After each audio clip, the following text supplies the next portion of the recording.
আচ্ছা, সাধারণত আগে জিনিসটা বুঝতে হবে যে শুধু দাওয়া ইন্ডিয়ার মেডিসিন না, যে কোনো জেনারিক মেডিসিন সাধারণত ব্র্যান্ডেড মেডিসিন থেকে দাম কম হবে। ঠিক আছে? তো ব্র্যান্ডেড মেডিসিনের থেকে আমাদের মেডিসিনের দাম কম, তার কারণটা হচ্ছে আমরা খুব লিন মার্জিনে কাজ করি, খুব লিন প্রফিটেবিলিটিতে কাজ করি, এবং আমাদের ডিরেক্ট সাপ্লাই চেন থেকে আমাদের স্টোরে আসছে ওষুধগুলো। তো সেই জন্য আমরা রেট খুব বেশি অপটিমাইজ করে রেখেছি, যাতে সাধারণ মানুষের ওটা অনেকটাই সুবিধা হয় এবং সাধারণ মানুষ ওটাকে অ্যাফোর্ড করতে পারে। আমাদের দাওয়া ইন্ডিয়া এখন ইস্ট ওয়েস্ট নর্থ সাউথ সব জায়গাতেই রয়েছে। কর্ণাটকে আছে, কেরালায় আছে, উত্তরপ্রদেশ, দিল্লি, রাজস্থান, উত্তরাখণ্ড, পাঞ্জাব, ওয়েস্ট বেঙ্গল, ওড়িশা, এই জায়গাগুলোতে রয়েছে। ওয়েস্ট বেঙ্গলে আমরা রুরালে প্রচুর জায়গায় রয়েছি। এখন আমরা হাবড়াতে রয়েছি, আমরা রিষড়ায় আছি, কোন্নগরে আছি, লিলুয়াতে আছি, শ্রীরামপুরে আছি। এন্টায়ার ওয়েস্ট বেঙ্গল, পশ্চিমবঙ্গ যদি দেখেন, আমরা পশ্চিমবঙ্গের অনেকটাই ভেতরে আছি এখন। আপনারা দেখুন, আমি সবসময় বিশ্বাস করি শুধু ভারতবর্ষ বা পশ্চিমবঙ্গে না, সারা পৃথিবীতে সব থেকে যদি কেউ শক্তিশালী হয় সেটা হচ্ছে মিডিয়া, এবং এটা আমি বরাবর বিশ্বাস করে এসেছি।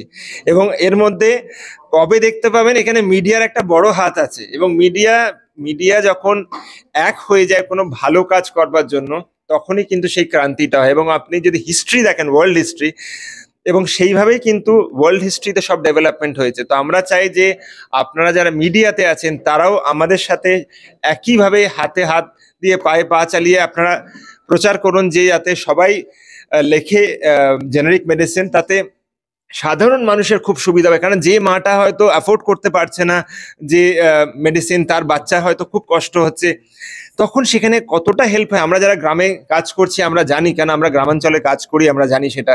বা ধরুন যারা হয়তো সেই কার্ডিয়াক মেডিসিন 5-6 হাজার 7 হাজার অ্যাফোর্ড করতো, কোথা থেকে, যার 20,000 টাকা মাইনে, সে 7-8 হাজার টাকা কোথা থেকে অ্যাফোর্ড করবে? তারা যখন দাওয়া ইন্ডিয়া মেডিসিন নিচ্ছে, তারা সেই 6-7 হাজার টাকাটা কিন্তু সে তার হয়তো 1,000 বা 1,200 টাকা হয়ে যাচ্ছে। এবার এই যে 5-6 হাজার সেভিংস, এটা একটা বিশাল সেভিংস হয়। তো আমরা যখন একসাথে কাজ করছি, সেই জন্য আমরা গ্রাম বাংলায় খুব বেশি কাজ করি। আমরা যখন একসাথে কাজ করব, আমার মনে হয় তখনই এটা অনেক বেশি হবে। আমার তরফ থেকে শেষ প্রশ্ন, মানুষের কাছে একটা ভ্রান্ত ধারণা রয়েছে জেনারিক মেডিসিন এবং ব্র্যান্ডেড মেডিসিন, এর ফারাকটা কোথায়? মানে ব্র্যান্ডেড মেডিসিন তারা মনে করে যে খুব কার্যকরী, জেনারিক মেডিসিন মনে করে কার্যকরী নয়। কিন্তু এই যে ডিফারেন্সটা, what is the basic difference between generic medicine and branded medicine? দেখুন, ব্র্যান্ডেড মেডিসিন আর high quality generic medicine is almost similar, so there is no basic difference, কারণ হচ্ছে সিমিলার মলিকিউল, সেম কম্পোজিশন এখানে ইউজ করা হচ্ছে। তো এই ভ্রান্ত ধারণাটাকে আপনাদের আমাদের সাথে থেকে কিন্তু চেঞ্জ করতে হবে।